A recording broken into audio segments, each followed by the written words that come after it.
Karimnagar old circus ground Geeta Bhavan circle లో అతిపెద్ద shopping expo Kaladarshan arts and craft expo 50,000 variety items ఒకే చోట. లేడీస్ ఫ్యాన్సీ టాప్స్, జ్యువెలరీ, చెప్పుల్స్, bedsheets, Lucknow chikan suits, wooden items.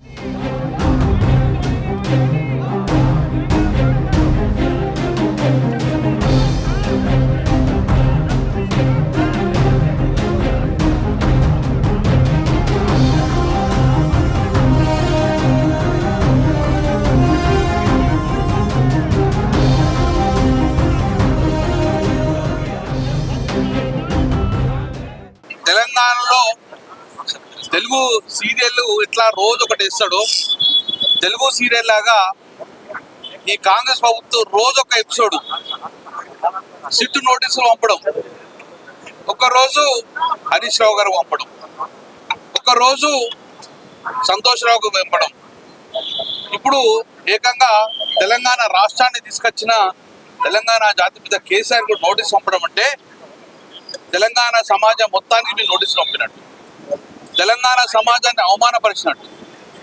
ఈరోజు తెలంగాణ తీసుకొచ్చిన కేసీఆర్ గారు నోటీస్ ఇచ్చినట్టే తెలంగాణ ప్రజలందరికీ నోటీసులు మీరు పంపినట్టే.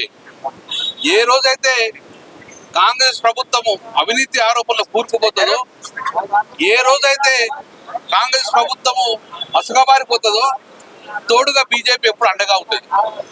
బీజేపీ కాంగ్రెస్ పార్టీ రెండు ప్రజా వ్యతిరేక ఉన్నప్పుడు డైవర్షన్ పాలిటిక్స్ భాగమే నోటీసులు ఇవ్వడం. జూబ్లీహిల్స్ ఎన్నికలలో కానీ, జూబ్లీహిల్స్ ఎన్నికల సర్పంచ్ ఎన్నికలు కానీ, ఏ ఎన్నికలలో కూడా తెలంగాణ టీఆర్ఎస్ నాయకులందరూ అప్రమత్తం ఉండద్దని చెప్పేసి డైవర్షన్ పాలిటిక్స్ చేస్తున్నారు. ఈరోజు నైని కుంభకోణం కానీ, కోల్ కుంభకోణంలో ప్రజలు మొత్తం దృష్టి మరచాలంటే ఏం చేయాలని చెప్పేసి కొత్తగా నాటకం తీసుకొచ్చాను. అదే సిట్ నోటీస్. నేను సూటిగా రేవంత్ రెడ్డి గారు ఒకటి అడుగుతున్నాను, ఏమని సిట్ నోటీస్ ఇస్తున్నావు నువ్వు? ఫోన్ ట్యాపింగ్ కేసు అన్నావు. ఫోన్ ట్యాపింగ్ ఎవరు చేస్తారు? మంత్రులు చేస్తారా? ముఖ్యమంత్రి చేస్తారా? ఈ రాష్ట్ర భద్రతా దృష్ట్యా లాండ్ ఆర్డర్ దృష్ట్యా పోలీస్ చేసుకునే నిర్ణయమో ఇది ఫోన్ ట్యాపింగ్. దాంట్లో రాష్ట్ర మంత్రులకు కానీ ముఖ్యమంత్రికి ఎక్కడ అవకాశం ఉండదు. మరి ఈ రోజు నువ్వు ఎవరైతే సిట్ వేసినావో వీళ్ళే కదా ప్రధాన సూత్రధారులు. ఆ రోజు ఫోన్ ట్యాపింగ్ అన్నట్టు మీరు ఫోన్ ట్యాపింగ్ లో ఎవరైతే ముద్దాయిలను మీరు అంటున్నారో, ఈరోజు డీజీపీ గారు శివధర్ రెడ్డి గారు వారు అప్పుడు ఇంటెలిజెన్స్ ఐటీ కదా, మరి వారికి ఎందుకు సిట్ నోటీస్ ఇవ్వవు? సజ్జనార్కి ఎందుకు నువ్వు సిట్ నోటీస్ ఇవ్వవు? ఫోన్ ట్యాపింగ్ చేసేది మంత్రులు చేస్తారా? ఫోన్ ట్యాపింగ్ చేసేది ఒకళ్ళు చేస్తే అది కూడా రాష్ట్ర భద్రత దృష్ట్యా, లాండ్ ఆర్డర్ దృష్ట్యా, ఈ రాష్ట్రం యొక్క భద్రతకు కాపాడుతందుకు ఫోన్ ట్యాపింగ్ చేసి యాంటీ సోషల్ ఎలిమెంట్ ప్రయత్నం చేస్తారు. అది చేసేది పోలీస్ డిపార్ట్మెంట్. ఒక తెలంగాణ రాష్ట్రం కాదు, భారతదేశం అన్ని రాష్ట్రాలు ఇంక్లూడింగ్ సెంట్రల్ గవర్నమెంట్ అదే చేస్తుంది యాంటీ సోషల్ ఎలిమెంట్ పట్టడానికి. మన డిపార్ట్మెంట్ పోలీస్ కదా, పోలీస్ కదా నోటీస్ లేదు నేను అంటున్నాను. ఈ పక్కగా ఉన్నారు కదా, పోలీస్ నోటీస్ ఇవ్వకుండా పోలీస్ ద్వారా మాకు నోటీసులు అంటే కేవలం తెలంగాణ రాష్ట్రం తీసుకొచ్చిన కేసీఆర్ బాబు మీద కక్ష సాధింపు ధోరణి. టీఆర్ఎస్ పార్టీ గ్రాడ్యువల్ ఎదుగుతుంది 42% తోటి. ఈ రోజు మా సర్పంచులు ఎన్నిక కావటం, ఇలా మున్సిపల్ అద్భుతంగా ఫలితాలు వస్తున్నాయి. దానికి ఆ ఇంటెలిజెన్స్ రిపోర్ట్ తీసుకొని డైవర్షన్ చేసుకొని అప్రతిష్ట పాలు చేయాలి. బీఆర్ఎస్ పార్టీని అప్రతిష్ట పాలు చేసే ఉద్దేశంలో భాగమే ఒకవైపు కాళేశ్వరం కానీ, ఒకవైపు ఫోన్ ట్యాపింగ్ కానీ, ఒకవైపు రేస్ కానీ, ఇవన్నింటి కూడా కేవలము మా మీద బుద్ధ జల్లే ప్రయత్నం. ఎందుకు భయం? మేమంటే మేము ప్రతిపక్షంలో ఉన్నాం కదా, ఎందుకు భయపడుతున్నావు? ఎందుకు మీరు బీజేపీ యొక్క మన సూచన సలహా తీసుకుని మా ముందుకు వెళ్తున్నావు? నేను మళ్ళీ చెప్తున్నా, రేవంత్ రెడ్డి గారు మీరు ఒక ముఖ్యమంత్రి కావచ్చు, ప్రధానమంత్రి హోదాలో మోదీ గారు కేసీఆర్ని ఏం చేయలేకపోయాడు.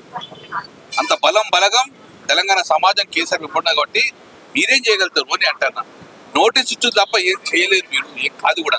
ఎందుకంటే ఆని ముక్తం లాగా బయటకు వస్తాడు మా కేసీఆర్ గారు. కేవలం రాష్ట్రం తీసుకురావడం కాదు, రాష్ట్ర ప్రజల భద్రత కూడా ఉంచుకునేది. ఈ రోజు మేము గోదావరి నీళ్ళ గురించి మాట్లాడుతున్నాం, ఈరోజు బొగ్గు గుణం గురించి మాట్లాడుతున్నాం, ఈరోజు కృష్ణా వాటర్ గురించి మాట్లాడుతున్నాం.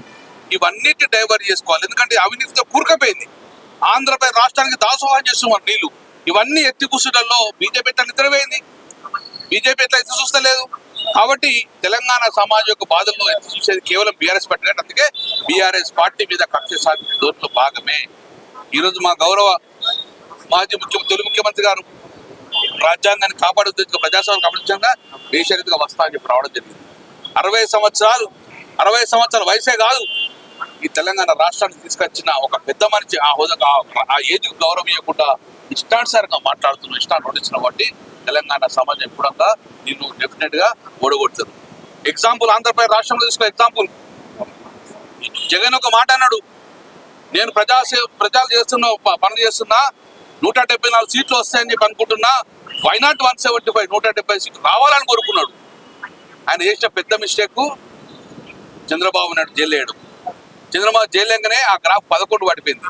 నీకు 9 కూడా రావు, మీరు 11 అన్నారు కదా, 10 లోపలనే మీకు మళ్ళీ వచ్చే ఎన్నికలు 2028లో ఎప్పుడు ఎన్నికలు వచ్చినా సేమ్ జగన్ పట్టిన కథ రేవంత్ రెడ్డి పడుతుంది. ఎందుకంటే కక్ష సాధింపు ధోరణకు ప్రజలు యాక్సెప్ట్ చేయరు. తెలంగాణ తీసుకొచ్చిన ఒక జాతిపిత కేసీఆర్ గారి మీద చిట్ నోటీస్ ఇచ్చి ఇబ్బంది పెట్టడము, ఆయన మనశ్శాంతి లేకుండా చేయడము డెఫినెట్ గా ఇది నీకు శాపంగా మారుతుంది.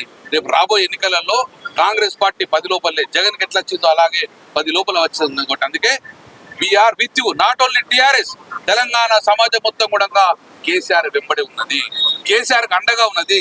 వి వర్క్ ఫర్ కేసీఆర్ అన్నట్టు డెఫినెట్ గా వి ఫర్ కేసీఆర్. కేసీఆర్ కోసం తెలంగాణ సమాజం మళ్ళొక్కసారి అండగా ఉంటది. కాబట్టి ఇప్పటికైనా రేవంత్ రెడ్డి గారు మీరు ఇచ్చిన 6 హామీలకు దృష్టి పెట్టండి. నాకు నోటీసులు నీ నోటీసు ఎట్ట కాదు, మీరు ఇచ్చిన హామీలకు దృష్టి పెట్టకండి, ఆ దిశగా అడుగులు వేయండి, అడ్మినిస్ట్రేషన్ దృష్టిగా అడుగు పెట్టండి. కానీ నోటీసులు ఇచ్చుకొని మీరు ఎవరిని భయపెట్టిందంటే మీ మూర్ఖత్వము. తెలంగాణ బిడ్డలు ముఖ్యంగా ఉద్యమకారులు ఎవడూ భయపడడు. మీ తాటాకు చెప్పలకు వేరే సమస్య లేదు. ఇంకా అగ్రెసివ్ గా పోయి ఇంకా మీ 3 సంవత్సరాల మీ ప్రభుత్వం యొక్క బండారం బయట పెడుతుంది. తెలంగాణ తొలి ముఖ్యమంత్రి గౌరవనీయులు శ్రీ కేసీఆర్ గారికి సిట్టు నోటీసులు ఇవ్వడం అంటే అది తెలంగాణ యావత్ చరిత్రకే నోటీసులు ఇవ్వడంగా మేము భావిస్తున్నాం. సిట్టు నోటీసులు ఇచ్చిన దాన్ని మేము తీవ్రంగా ఖండిస్తున్నాం. కేసీఆర్ అంటే ఒక విజయం, కేసీఆర్ అంటే ఒక ఉద్యమం, కేసీఆర్ అంటే ఒక తెలంగాణ రాష్ట్ర సాధకుడు, కేసీఆర్ అంటే 10 ఏళ్ల పరిపాలన ప్రగతి ప్రబోధకుడు. అట్లాంటి కేసీఆర్ గారు వాళ్ళ తెలంగాణ 4 కోట్ల ప్రజల గుండెల్లో చిరస్థాయిగా నిలిచి ఉన్నాడు. కేసీఆర్ గారి చరిత్రను చెరిపివేద్దామని, కేసీఆర్ గారి ఆనవాళ్లను తుడిచివేద్దామని ఏదైతే ప్రయత్నం చేస్తున్నావో ముఖ్యమంత్రి రేవంత్ రెడ్డి గారు, నీకు ప్రజలు బుద్ధి చెప్పక తప్పదు అని చెప్పి మేము హెచ్చరిస్తున్నాం. నువ్వు ఒక విఫల ముఖ్యమంత్రివి, నీ పార్టీ ఒక విఫల ప్రభుత్వం, నువ్వు ఒక జ్ఞానశూన్య అనుభవ శూన్య ముఖ్యమంత్రివి. నీవు ఇచ్చిన హామీలను నెరవేర్చలేక, వాటిని అమలు చేయలేక, ఎన్నికలు వచ్చినప్పుడల్లా ప్రజలను దృష్టి మళ్లించడానికి ఇలాంటి వ్యవహారాలు చేసుకుంటూ నువ్వు తెలంగాణ మాజీ ముఖ్యమంత్రి ప్రతిష్టను దెబ్బతీస్తున్నావు కనుక నీకు ప్రజలు బుద్ధి చెప్పే రోజు దగ్గరకు వచ్చిందని చెప్పి తెలియజేస్తూ కేసీఆర్ గారికి సీట్లు నోసులు ఇవ్వడాన్ని తీవ్రంగా ఖండిస్తూ మేము ఇటువంటి చర్యలు ఇక ముందు కనుక చేపడితే ఖబర్దార్ ప్రజలు నిన్ను వీధుల్లో తరిమి కొడతారని చెప్పి హెచ్చరిస్తున్నాం.